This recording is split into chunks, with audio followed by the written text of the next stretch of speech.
بسم اللہ الرحمن الرحیم رب اشرح لی صدری ویسر لی امری واحلل عقدۃ من لسانی یفقہوا قولی۔ داستان جناب مریم، داستان مادر عیسیٰ، اور آج اسی داستان کے جاری رہتے ہوئے ایک اور نبی کی داستان بھی آ جائے گی اس میں۔ کوئک ریکیپ اور آگے بڑھتے ہیں۔ جناب مریم عبادت گاہ میں ہے، وقف کر دیا ہے خدمت کے لیے، وقف کر دیا اللہ کی عبادت کے لیے خود کو۔ ان کی کفالت کون کر رہے ہیں؟ کفیل کون ہے؟ اللہ کے نبی جناب زکریا علیہ السلام، جو رشتے میں جناب مریم کے خالو بھی ہیں۔ اور وہاں وہ ایک عجیب و غریب، عجیب حیران کن منظر دیکھتے ہیں۔ کب دیکھتے ہیں؟ جب اس حجرے میں جاتے ہیں جہاں کسی کا بھی داخلہ ممنوع ہے، لیکن جناب زکریا جاتے ہیں ظاہر وہاں، تو وہ منظر دیکھتے ہیں، اور وہ منظر اتنا حیران کن ہے کہ باقاعدہ اللہ کے نبی کو ان کا تجسس ہوتا ہے۔ اللہ کے نبی کو جو منظر دیکھ کے تجسس ہو رہا ہے، اور اس حد تک کہ انہوں نے باقاعدہ اللہ یہ پوچھا، جناب مریم سے پوچھا کہ کیا معاملہ ہے، یہ کیا ہے، اور انہیں جواب ملا جناب مریم کی طرف سے۔ تو یہ سب کیا ہے، کیا دیکھا، کیا پوچھا، کیا جواب آیا؟ ہم نے کہا تھا کلرز کریں گے، آج عرض کرتے ہیں انشاءاللہ۔ میں سوچتا ہوں کیا کہنے اس حجرے کے، کیا کہنے اس عبادت گاہ کے، کیا کہنے اس گوشے کے کہ جہاں پر جناب مریم عبادت کر رہی ہیں۔ ہوا کیا؟ میں بس سیدھا پوائنٹ پر آ جاتا ہوں۔ جب جناب زکریا ان کے حجرے میں آتے ہیں تو کیا دیکھتے ہیں؟ دیکھا جناب مریم کے سامنے انواع و اقسام کے پھل رکھے ہیں۔ اب آپ کہیں گے پھل رکھے ہیں تو اس میں حیران کن بات کیا ہے؟ حیران کن بات یہ ہے کہ اس حجرے میں تو کوئی آتا ہی نہیں ان کے علاوہ، جناب زکریا علیہ السلام کے علاوہ۔ یہاں تو داخلہ ممنوع ہے، یہ پھل کون دے گیا ہے؟ اور ابھی آپ کو اور اندازہ ہوگا کہ یہ کیوں واقعی حیران کن بات ہے۔ اس سے بھی زیادہ حیران کن بات، جناب زکریا علیہ السلام وہاں پر بے موسمی پھل دیکھتے ہیں۔ ایک تو پھلوں کا آنا بذات خود حیران کن بات ہے، پھر بے موسم کے پھلوں کا آنا۔ وہ آج کل کا دور تو نہیں ہے نا کہ وہ ہر موسم کا فروٹ ہر وقت مل جائے، امپورٹ ایکسپورٹ ہے وہ، اور وہاں تو کوئی آتا ہی نہیں ہے، پھل کہاں سے آ گئے؟ تو یہ بظاہر بہت ناقابل یقین بات ہے۔ بھئی ایک آئسولیٹڈ جگہ ہے جہاں کسی کا آنا جانا نہیں ہے، کفالت ایک ہی شخصیت کے ذمہ ہے، تو یہ انواع و اقسام کے پھل کہاں سے آ رہے ہیں؟ قرآن کریم کے الفاظ میں سنیے، جب کبھی زکریا علیہ السلام ان کے حجرے میں جاتے تو ان کے پاس رزق رکھا ہوتا۔ آپ سن کے حیران ہو رہے ہیں نا، میں پڑھ کے حیران ہو رہا تھا۔ سو اللہ کے نبی جناب زکریا کے لیے بھی یہ ماجرا حیران کن تھا، یہاں تک کہ بالآخر انہوں نے جناب مریم سلام اللہ علیہ سے پوچھا یہ کیا ماجرا ہے؟ نہ آپ اس حجرے سے باہر جاتی ہیں، نہ باہر سے آپ کے پاس کوئی آتا ہے، لیکن آپ کے سامنے اللہ کی یہ نعمت ہے، یہ سب کیا ہے؟ مجھے یہ راز بتائیے۔ میں یہاں اپنے الفاظ روکتا ہوں، چونکہ پاک بڑے گھرانے کی بات ہو رہی ہے اور قرآن کریم نے لکھ دیا ہے، تو میں اپنے الفاظ روک لیتا ہوں۔ اور یہ تاریخی جو ڈائیلاگ ہے جو اللہ کے ایک نبی اور ایک نبی کی ماں کے درمیان ہو رہا ہے اور اللہ کے گھر میں ہو رہا ہے، عبادت گاہ میں ہو رہا ہے، میں اس ڈائیلاگ کو آگے اللہ تعالیٰ کی کتاب کی زبان میں عرض کرتا ہوں۔ آیت کا ترجمہ اور مفہوم یہ ہے کہ پہلے پوچھا وہ، یعنی کہ زکریا علیہ السلام پوچھتے ہیں، اے مریم یہ رزق آپ کے پاس کہاں سے آیا؟ مادر عیسیٰ کا جواب سنیے علیہ السلام، کہا یہ اللہ تعالیٰ کے پاس سے ہے، بے شک اللہ تعالیٰ جسے چاہے بے حساب رزق دیتا ہے۔ آیت کی زبان میں سنیں گے آپ کو لطف آئے گا۔ کلما دخل علیہا زکریا المحراب، داخل ہوئے زکریا محراب میں، عبادت گاہ میں، وجدہ اندہا رزقا، دیکھا وہاں رزق پڑا ہے۔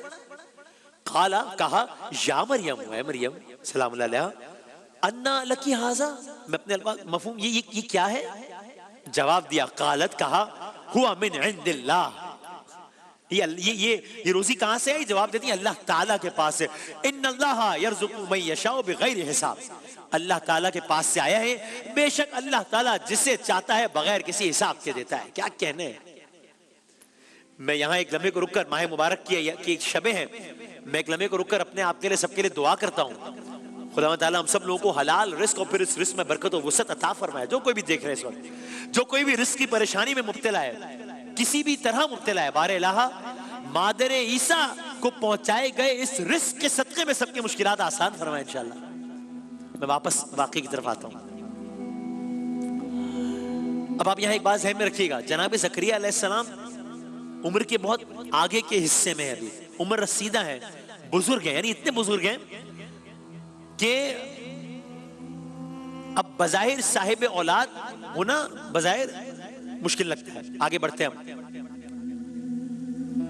اور خود تو عمر کے حصے میں زوجہ بھی اس عالم میں ہے کہ بظاہر اولاد کو جنم دینا ممکن نہیں لگتا۔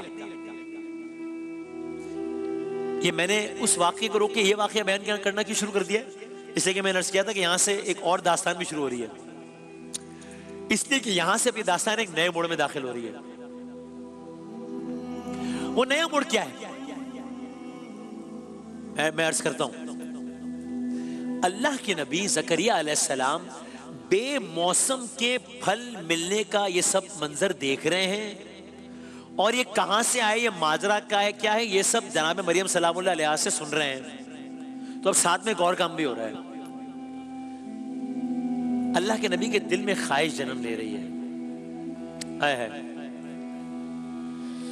اللہ جانے کیا منظر ہوگا، میں سوچتا ہوں میرے رونگٹے کھڑے ہو جاتے ہیں کہ ایک طرف مادر عیسیٰ ہیں، ایک نبی کی ماں ہیں، ان کا اپنا مقام یہ ہے، قرآن نے کہا ہم نے آپ کو عالمین کی عورتوں سے چن لیا، ایک طرف جناب زکریا ہیں، عبادت گاہ ہے، بے موسم کے پھل ہیں، ڈائیلاگ ہو رہا ہے، قرآن میں آ رہا ہے، اور اللہ کے نبی کے دل میں ایک خواہش جنم لے رہی ہے، یہاں تک کہ اب یہ دل کی خواہش آرزو بن کر زبان پر آ گئی، دعا زبان پر آ رہی ہے، یہاں تک کہ قرآن کریم اس دعا کو بیان کر رہا ہے۔ So this is not something ordinary for sure، یہ بہت اہم ہے۔ اللہ کا نبی اللہ سے مانگ رہا ہے، اللہ کی کتاب میں دعا درج ہے، تو ایک لمحے کو رکیے اور یہ دعا سنیے، پھر اس کا ترجمہ۔ هنالك دعا زكريا ربه قال رب هب لي من لدنك ذرية طيبة إنك سميع الدعاء۔ میں ترجمہ اور مفہوم عرض کرتا ہوں، کہا اسی جگہ پر زکریا نے اپنے رب سے دعا کی، اے میرے پروردگار مجھے اپنے پاس سے پاکیزہ اولاد عطا فرما، انکا سمیع الدعاء، بے شک تو سمیع، بے شک تو سننے والا ہے دعاؤں کا۔